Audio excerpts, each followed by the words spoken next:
Il agira encore, il le fera encore. Amen. Acclame encore ton Dieu.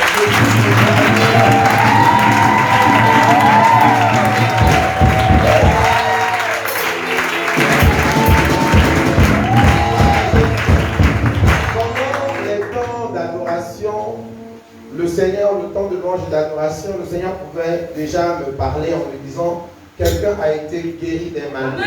Amen. Si tu es venu avec une douleur au niveau du pied, tu peux déjà regarder, la douleur est partie. Amen. On peut voir ce qui ont reçu ce miracle.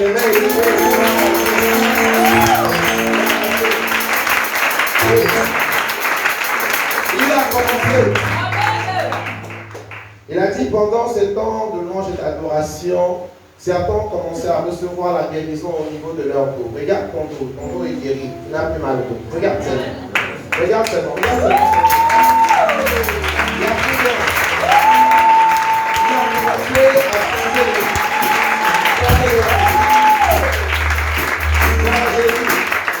Je parlais aussi de quelqu'un qui est venu avec des douleurs au niveau du ventre. Des douleurs vraiment terribles au niveau du ventre. Pendant la louange, l'adoration, ces douleurs ont disparu. Est-ce qu'on peut voir avec le niveau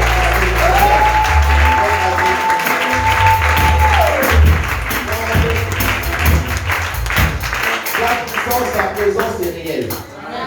Amen. Sa puissance, sa présence est réelle. Tout dépend de la manière dont tu reçois. Tout dépend de la manière dont tu te positionnes pour recevoir. Il est réel. Amen. Soyez abondamment bénis. Je vous salue dans le nom précieux de Jésus.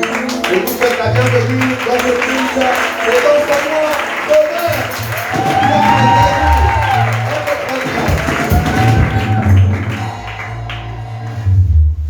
Alors le psaume de ce mois, c'est le psaume 63.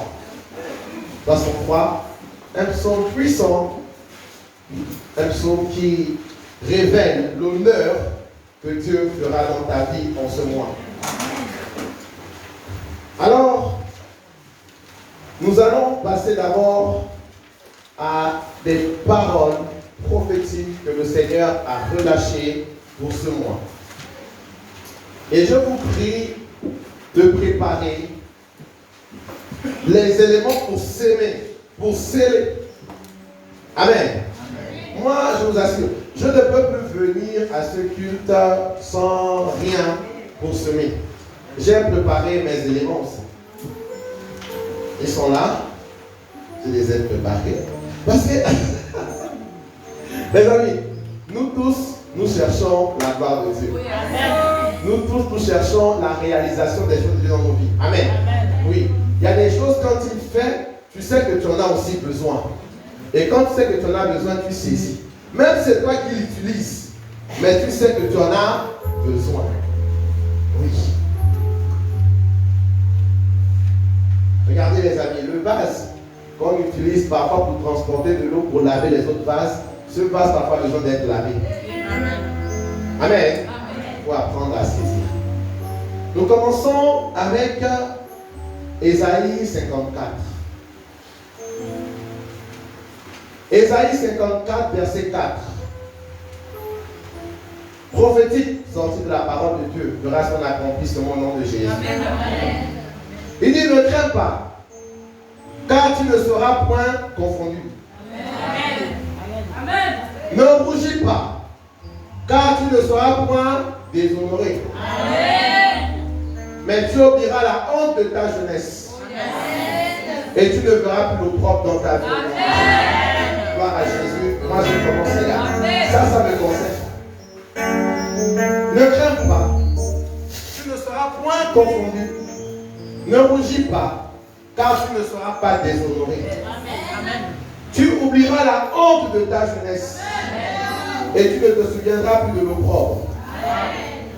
C'est terminé, c'est le mois de l'honneur. La honte est terminée. Ce mois, la honte est terminée. L'opprobre est terminé. C'est ôté au nom de Jésus. C'est la saison. Et il le fera sérieusement. Esther 2, versets 16 à 18.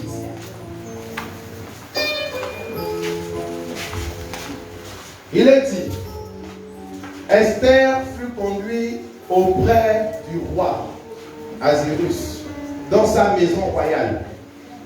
Écoutez bien, il s'agissait de quel mois où Esther fut conduite. Il y a des saisons que Dieu choisit pour t'honorer.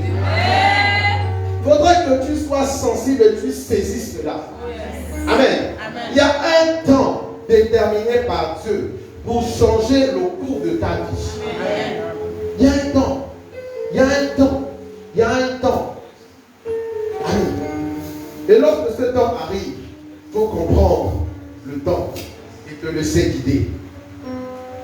On dit Esther fut conduite auprès du roi Ahasuérus dans sa maison royale. Quand on doit t'honorer, on t'amène dans des lieux royaux.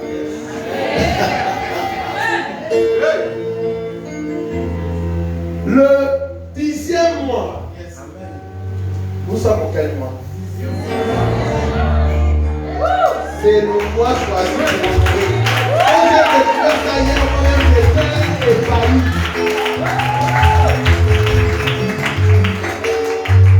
Quand il m'a dit, va dans Esther, lis Esther, j'ai dit, nous sommes en quel mois? Le 10e mois. C'est ce mois qu'il a décidé de faire le mois de l'honneur. Et il y avait autrefois, en ce même mois, il avait élevé quelqu'un dans la royauté. Je me suis dit, c'est vraiment le mois de l'honneur. Je ne passerai pas à côté de ce mois. Choisi pour moi. Ça. Qui est le 10e mois? La 7e année de son règne. Le roi aima, les amis, Dieu précise des choses. Quand il donne une telle précision, le 10e mois, la 7e année, c'est qu'il y a des temps fixés.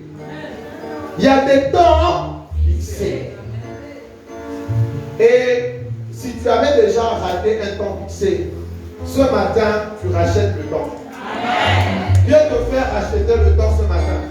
Un temps fixé revient. Un temps fixé revient. Entre le temps fixé. Tu rentres dans le temps fixé. Peut-être par la maladresse, le mot, tu as raté ce temps fixé. Mais ce matin, nous appelons maintenant à la réalisation, à la concrétisation de ce temps fixé pour que tu rentres dans ce temps au nom de Jésus. Il peut arriver que par les distractions de ce monde, par des choses, tu n'es pas rentré dans le temps qui a été fixé par toi, par Dieu. Mais cette saison, le temps fixé revient. Le temps que tu avais raté revient. L'avion que tu avais raté revient. Et le projet que tu avais raté revient. Le marché que tu avais raté revient. Le succès que tu avais raté revient. C'est ta saison. Le temps fixé, c'est maintenant. Et on a raté beaucoup de choses par les distractions de ce monde. Mais Dieu peut faire acheter le temps aujourd'hui. Tu as été mal conseillé, mal conduit. Tu es passé à côté de ce qu'il allait faire. Tu ne passes pas à côté. C'est maintenant où Dieu te fait rentrer dans son royaume, dans sa maison royale.